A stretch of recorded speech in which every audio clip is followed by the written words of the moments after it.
Salam, hər vaxtınız xeyir olsun. Bu gün bəzi abituriyentlərin qarışdırdığı D-nun zaman yoxsa hissəcik olduğunu, mış-mış-muşun zaman yoxsa hissəcik olduğunu, həmçinin sasənin də şəkil yoxsa hissəcik olduğunu ayırd etməyi öyrədəcəyik. Yəni bu belə deyim, çox şagird abituriyent ayırd edə bilsə də, bəzi şagirdlər bunu ayırd edə bilmirlər. Belə bir qayda yazım ki, məsələn, yəni əsas qaydam budur ki, zaman, yəni hissəcik sözün kökünə və başlanğıc formasına artırıla bilməz. İkinci qaydam budur ki, yəni əsas qaydamdan biri budur ki, zaman və şəkil yalnız bir dəfə artırıla bilər. Hissəcik isə yəni birdən daha çox artırıla bilər, yəni çox olur. Bu qaydaları əsas tutaraq indi keçirəm sözlərin təhlilinə. Yəni bir neçə sözü üzərində bunu göstərəcəm və inşallah bundan sonra hissəciklə şəkli qarışdıra bilməzsiniz. Yəni zaman şəkli. Məsələn, biz deyik D-du. Məsələn, yazıram. Gəlmişdimsə. Gəlmişdim. Hələ o an keçməyək. Sözün kökü nədir? Gəl. Və mənim birinci qaydam nə idi? Hissəcik sözün kökünə və bəzi başlanğıc formasına artırıla bilməz. Artıq deməli, sözün kökünə və başlanğıc formasına artırılan nə olacaq? Yəni, zaman olacaq ya da şəkil olacaq. İndi, başlanğıc formasına artırılan bu mış artıq bilirəm ki, nədir? Hissəcik deyil. Nədir? Zamandır. Aha. Və ikinci bir qaydam, zaman və şəkil yalnız bir dəfə artırıla bilər. Yəni, bu artıq bir dəfə var, yəni bir dəfə artırdım bunu. Artıq mən bilirəm ki, bu D-du nədir?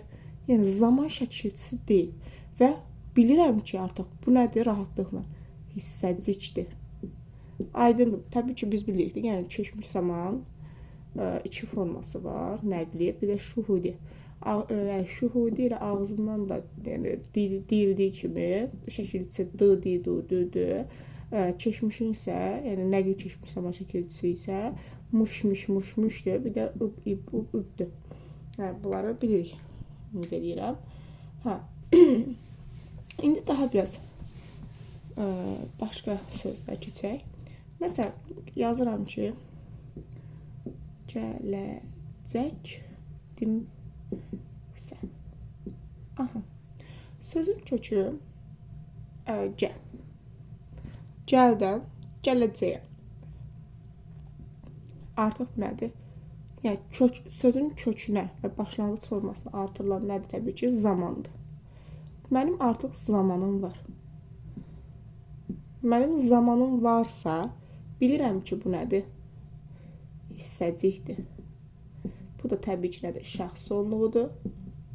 Artıq, yəni zaman, feil, period zaman, period şəxs sonluğu. Hansı şəklin düsturudur, belə deyim? Təbii ki, xəbərin. Artıq bilirəm ki, bu nədir? Hansı şəkildədir? Xəbər şəklindədir. Və əvvəlki qaydanı yenə yada salıram ki, sözdə, yəni sözə yalnız bir şəkil qoşulur, bir şəkil ola bilər.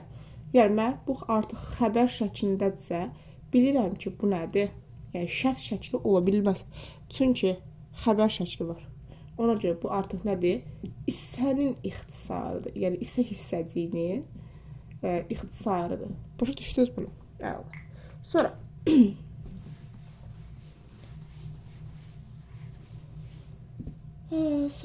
biraz cümlə deyirəm, sözü, başqa söz yazılıb. Məsələn, gəlsəm, gəlirdim, oxuyacaqmış. Nə bilim,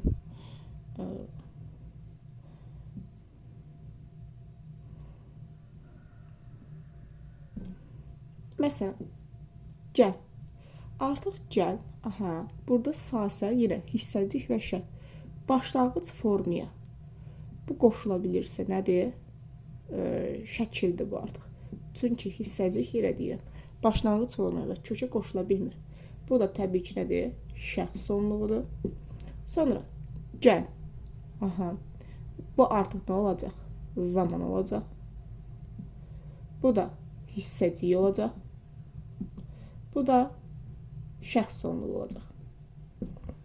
Oxu. Acaq. Artıq mənim zamanım var. Mış nə olacaq? Artıq imişin ixtisarı. Bu da hissəcik olacaq. Məsələn, yazıram ki, gəlsəydim. Aha, indi sözün kökü nədir? Gəl. Artıq bu nədir? Gəlsə. Şəkildə, yəni şəkil yazıram. Bunu bilirəm ki, şəkildir, yəni şərtdədir, şərt şəkildir. Şərt şəklim var artıq mənim. Bu artıq d, nə olacaq? Təbii ki, zaman olmayacaq.